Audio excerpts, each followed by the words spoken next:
media mandinoswera ndichiona kuti nyaya dziri kufamba sei. Imomo makati sekuru ndimi referee mugame iri, handiti mukati aiwa chiswera muchitionera kuti nyaya dziri kufamba sei. Aiwa ndinadzo nyaya dzandinadzo pazuva ranhasi. So kana ungasati wasubscribe pathis channel, chisubscribe, turn on your notification bell kuitira kuti pega pega patinouploada mavideos you'll be notified. Vasukuru, this channel doesn't belong to me, handiti inringori the face of Saint TV, but Saint TV ndima, handiti so ngatishare mavideos edu nevamwe, ngatiudzewo vamwe nezvechannel yedu inoi.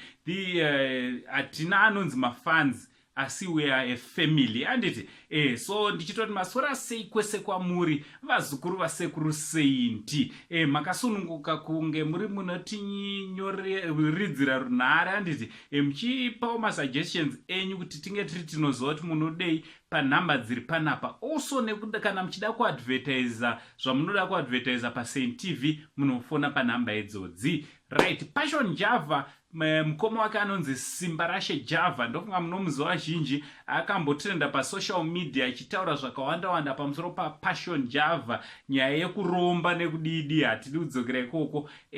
Ari kunzi ari kuSouth Africa, is now homeless, haana pekugara. Vazukuru atongowawo street father, handiti chinova chinhu chinorwadza nekuti kana ari munin'ina wake imbinga, handiti not only his young brother but also his elder brother vanonzi Apostle B Java, handiti zvinhu zvinorwadza nekuti haasi kungobvawo kumhuri dzakangodarowo sedzedu, asi ari kubvawo kumhuri dziri iri well-up.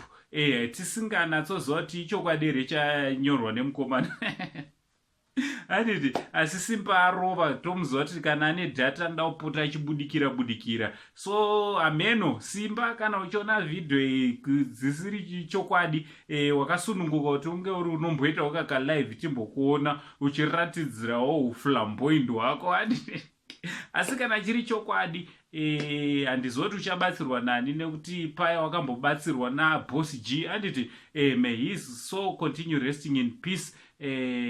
Ameno vazukuru, ngatibatsire Simba kana ari homeless. Chando chiriko chimazuva ano achidi kuti munhu ange ari panza, handiti so ndonyaya ndati ndikuigirei yandasangana nayo mumastreets esocial media. From Uncle Saint, the only Zimbabwean uncle, ngataurawo mumacomments muchitiudza kuti munofungei. Vari kuSouth Africa, kuCape Town uko kwaanga ari mbori, motiudza kuti zvoni zviri kufamba sei. Tichitichi much love.